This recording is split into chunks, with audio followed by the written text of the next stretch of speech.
முஸ்லீம் வீட்டில் செய்கிற ட்ரெடிஷ்னலான ஒரு ரெசிபி தாங்க இந்த இன்னா பையன் சால்னா. ரொம்ப டிஃப்ரெண்ட்டாக இருக்கும். வாங்க இது எப்படி செய்யுதுன்னு பார்த்துடலாம்.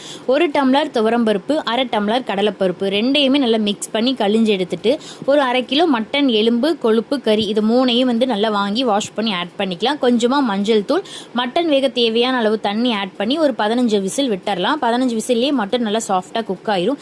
இஞ்சி பூண்டு ரெண்டுமே சேர்த்து 100 கிராம், 5 பட்டை, 10 கிராம்பு மிக்சி ஜாருக்கு மாற்றி ஃபைன் பேஸ்ட்டாக அரைச்சிக்கலாங்க. சின்ன வெங்காயம் 200 கிராம் இடிச்சு எடுத்துக்கலாம், அரைக்கக்கூடாது, தட்டி மட்டும் எடுத்துக்கோங்க. 4 கத்திரிக்காய், 2 உருளைக்கிழங்கு, 3 மாங்காய், 1/2 சொரக்காய், 1/2 வாழைக்காய், 3 தக்காளி எடுத்திருக்கேன். இது எல்லாத்தையுமே நம்ம கொஞ்சம் பெரிய சைஸில் ஸ்கொயராக கட் பண்ணி எடுத்துக்கலாம்.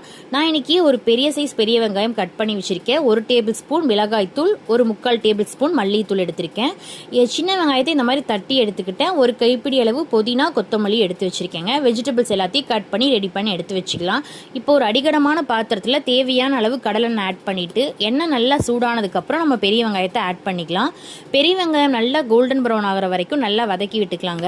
இந்த அளவு நல்லா வதங்கி வந்ததுக்கப்புறம் நம்ம இடித்து வச்சுருக்கோம் இல்லையா, ஒன்றும் பாதியமாக சின்ன வெங்காயம், அதையும் ஆட் பண்ணிக்கலாம். வெங்காயம் நல்லா பச்சை வாசம் போகிற அளவு நல்லா மிக்ஸ் பண்ணி விடுங்க.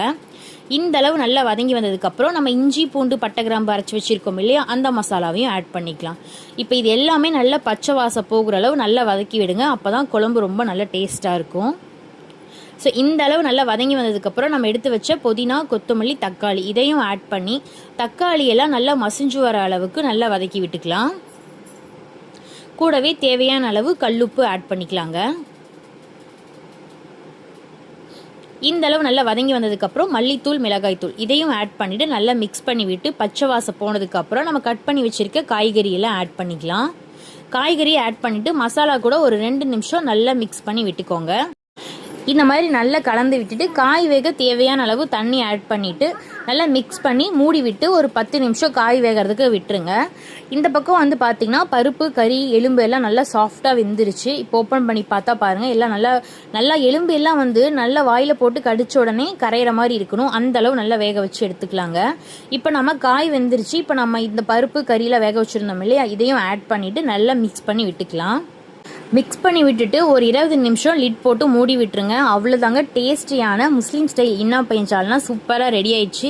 இந்த குழம்பு நார்மலாக ஒயிட் ரைஸ்க்கு சாப்பிட்றது கிடையாதுங்க. நம்ம குஸ்கா செய்வோம் இல்லையா, குருமாக்கு பதிலாக இந்த இன்னா பையன் சால்னா செஞ்சு சாப்பிட்றது. அது மட்டும் இல்லாமல் நம்ம மஞ்சள் சோறு செய்வோம் இல்லையா, பருப்பு சாப்பாடு, அதுக்கு ஆட் பண்ணி சாப்பிட்லாம். ரொம்ப டேஸ்ட்டாக இருக்குங்க.